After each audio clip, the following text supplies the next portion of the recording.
గుజరాత్లో 2 భారీ జల విద్యుత్ రియాక్టర్లు జాతికి అంకితం చేసిన ప్రధానమంత్రి భారత్ను స్వయం సమృద్ధి దేశంగా తయారు చేయడమే లక్ష్యమన్న నరేంద్ర మోదీ. త్వరలో మరో 2 గ్యారంటీల అమలు దిశగా రాష్ట్ర ప్రభుత్వం గృహలక్ష్మి, సబ్సిడీ గ్యాస్ సిలిండర్ పథకాల అమలుకు సన్నాహాలు చేయాలని సీఎం రేవంత్ ఆదేశం. రాష్ట్రంలో విద్యుత్ కోతలు ఉండబోవని సీఎం రేవంత్ స్పష్టీకరణ.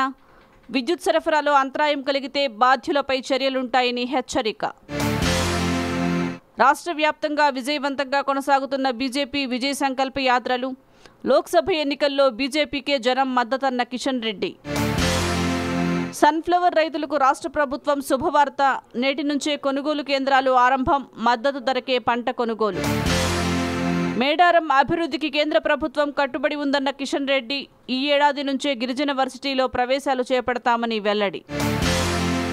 చిలుకలగుట్ట నుంచి మేడారానికి చేరుకున్న సమ్మక్క.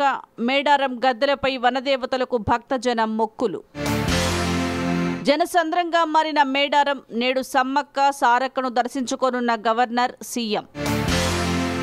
పోలీసులు చట్టాన్ని అనుసరించే విధులు నిర్వహించాలన్న డీజీపీ రవిగుప్తా. యూనిఫామ్ ధరించి సమాజానికి సేవ చేయటం గర్వంగా భావించాలని వ్యాఖ్య.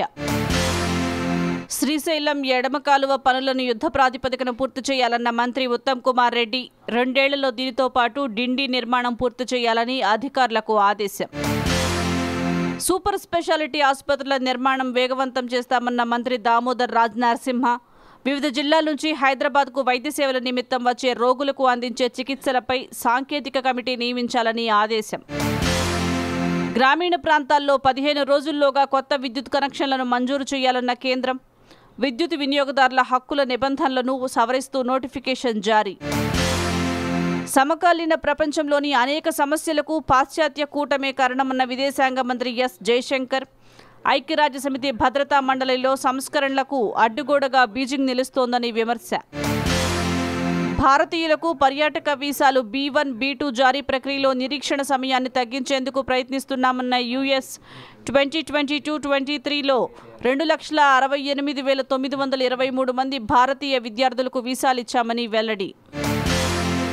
నేడు భారత్, ఇంగ్లాండ్ మధ్య 4వ టెస్ట్ మ్యాచ్. రాంచీ వేదికగా తలపడనున్న ఇరు జట్లు. 2-1 ఆధిక్యంలో కొనసాగుతున్న భారత్.